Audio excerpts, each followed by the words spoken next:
tumekuja kusindikiza askari wetu ambao jana majira ya saa 1:40 usiku walipata ajali ya kugongwa na gari wakiwa katika shughuli zao za doria za kila siku. Wakati wanavuka kwenye eneo la zebra ili kuwafuata wenzao waungane waendelee kwenye eneo la kufanyia doria, basi gari aina ya Noah rangi nyeusi ikiwa inatoka Dar es Salaam kuelekea Mlandizi ili overtake magari mengine na hatimaye kwenda kuwagonga askari hao.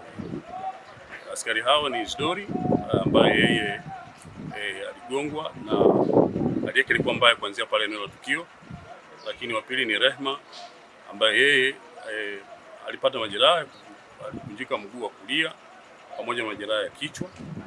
Tulifanya jitihada kuwakimbiza hapo hospitali na walipata matibabu, hasa Rehema ambaye alikaa kwa muda mrefu lakini alikuwa na hali sio nzuri kwenye wodi ya watu mahututi, lakini mpaka asubuhi ya leo akawa amefariki dunia.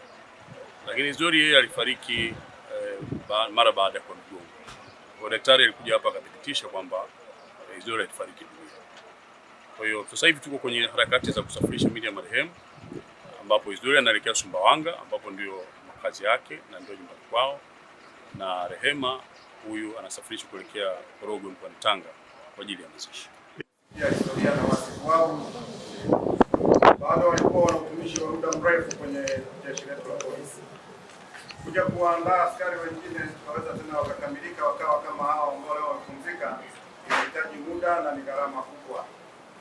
Lakini tunashukuru watumishi wa Mungu wametupa faraja kwa kutuambia kwamba hakuna mtu anayejua siku wala saa ya Mwenyezi Mungu kuweza kumtoa hapa duniani. Kwa hiyo tushukuru kwa maisha yao, tushukuru kwa hili kusanyiko. Sisi tunazidi kuwaombea faraja ndugu na jamaa na marafiki katika hiki kipindi kizito ambacho wako nacho. Mwenyezi Mungu aendelee kuwasimamia na kuwafariji. Ndipo ufalme wa mbinguni utakapofanana na wanawali 10 waliozitoa taa zao wakatoka kwenda kumlaki bwana harusi. 5 wao walikuwa wapumbavu na 5 wenye busara.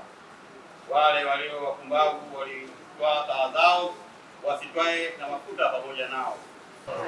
Inna lillahi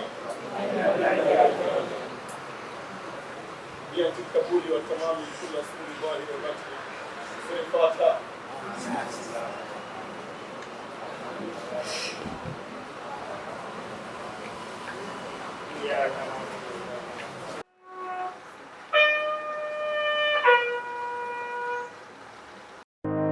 Ili kuwa mwanafamilia bora wa Global TV, usisahau kusubscribe, like, kushare na kucomment.